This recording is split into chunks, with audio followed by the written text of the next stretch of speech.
আসসালামু আলাইকুম ওয়া রাহমাতুল্লাহি ওয়া বারাকাতুহু। আলহামদুলিল্লাহ ওয়াসসালাতু ওয়াসসালামু আলা রাসূলিল্লাহ নবীল করিম ওয়া আলা আলিহি ওয়া আসহাবিহি আজমাইন।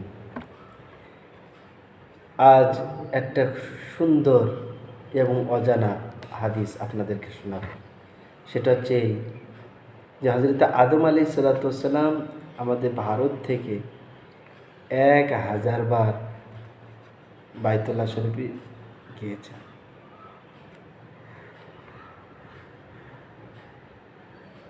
আবার সেটে পায়ে হেঁটে গিয়েছে। আসল হাদিস শুনুন।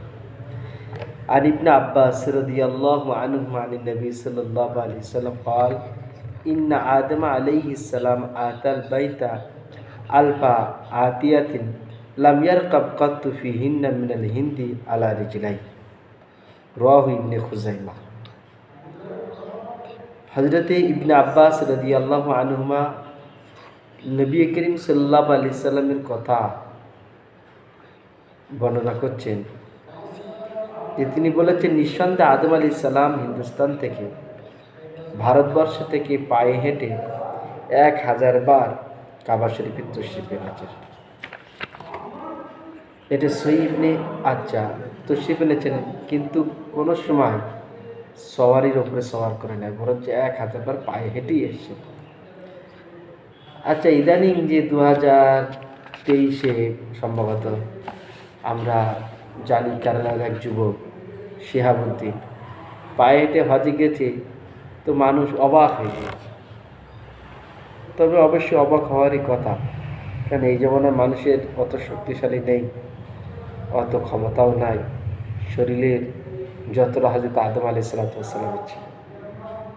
তো এই ভারতবর্ষ থেকে এই হাদিসের দ্বারা বোঝা গেল যে হযরত আদম আলাইহিস সালাতু ওয়াস সালাম মানব জগতের প্রথম মানব, যিনি ভারতবর্ষেই ছিলেন, এবং নবী জগতের প্রথম নবী হযরত আদম আলাইহিস সালাতু ওয়াস সালাম, তিনি ভারতবর্ষেরই। অর্থাৎ ভারত হচ্ছে আমাদের বাপ সম্পত্তির জায়গা, দেশ, আর সেই দেশে আমরা আছি। ওই জন্যই আমাকে সকল ভাইয়ের কাছে এটা অনুরোধ যে আমরা আমাদের বাপের এই দেশটাকে সমস্ত রকমের কুচক্রান্ত থেকে হেফাজত করা এবং এর ক্ষতি থেকে হেফাজত করা আমাদের সকলেরই দায়িত্ব, যেহেতু এটা আমাদের মিরাসে পাওয়া বাপের সম্পত্তি।